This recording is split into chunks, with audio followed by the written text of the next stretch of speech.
Well, hello and welcome to what is, I think, our 6th edition of All Saints Virtual Church. It's very good to have you with us again.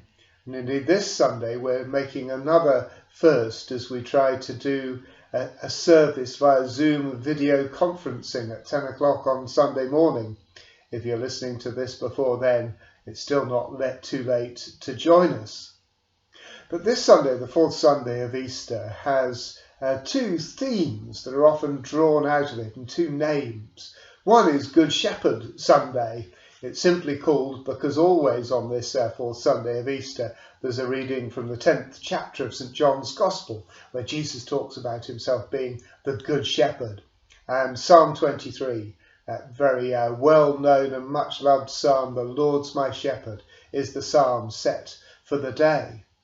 But it's also, perhaps more recently, known as Vocations Sunday, as we think about the call of God to various different types of ministry.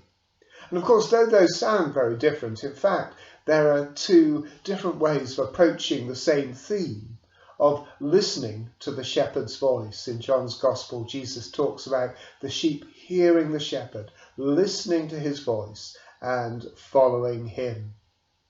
And I suppose during this time when we haven't been able to meet together as church, there's all sorts of questioning going on in us. So what does it mean to be church if we can't get together on a Sunday morning and sing together and listen together and share fellowship together and take Holy Communion?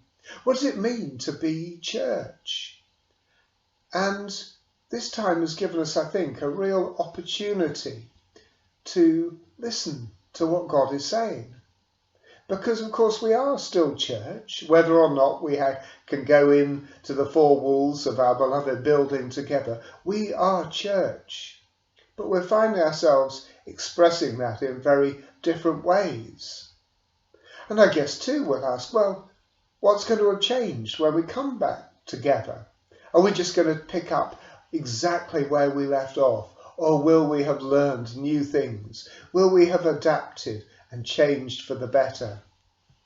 Well, I think there's all sorts of fascinating conversations and discussions to be had around that. And it'll be interesting to look back in a year's time and see what we have learned.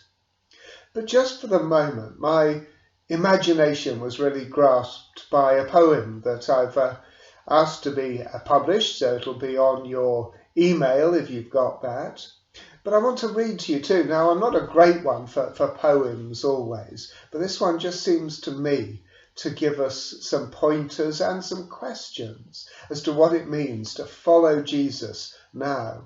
And following Jesus means, of course, going where he has already gone, moving where he is already moving.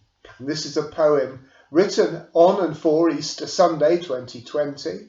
By a poet called Malcolm Guite, a very contemporary poem, but I think one that really sums up some of what we are reflecting on and working through at the moment. So I'm just going to read this short poem to you and then leave that for you and for me to continue our deliberations. So this is a poem called Easter 2020. And where is Jesus this strange Easter day? Not lost in our locked churches any more than he was sealed in that dark sepulchre. The locks are loosed, the stone is rolled away, and he is up and risen long before, alive at large and making his strong way. Into the world he gave his life to save, no need to seek him in his empty grave. He might have been a wafer in the hands of priests this day, or music from the lips of red-robed choristers.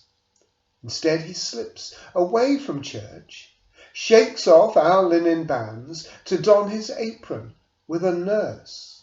He grips and lifts a stretcher, soothes with gentle hands the frail flesh of the dying, gives them hope, breathes with the breathless, lends them strength to cope.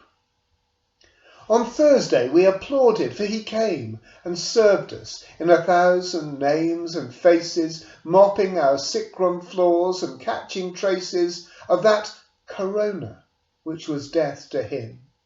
Good Friday happened in 1,000 places, where Jesus held the helpless, died with them, that they might share his Easter in their need. Now they are risen with him, risen indeed. I think it's a wonderful picture of perhaps a new understanding of what it means to be church, following Jesus into the hurting places of the world, sharing his corona, which of course literally means crown, the crown of thorns and the crown of glory, and of what it means for the world to experience resurrection. Isn't that really our prayer for nowadays? That from the death, all the sorts of deaths that we're experiencing, whether it's loneliness or anxiety or actual physical, literal bereavement, that God comes always to make all things new, to bring the dead to life, to raise the stricken to stand again. So I hope you can see a written version of that poem. If you like it, it may just repay reading it again, thinking and praying through. But for now, have a really good week. Hope you're able to talk to someone, to share fellowship with fellow church members and family. But for now, really good to catch up with you in this way. Hope to see you face to face again very soon.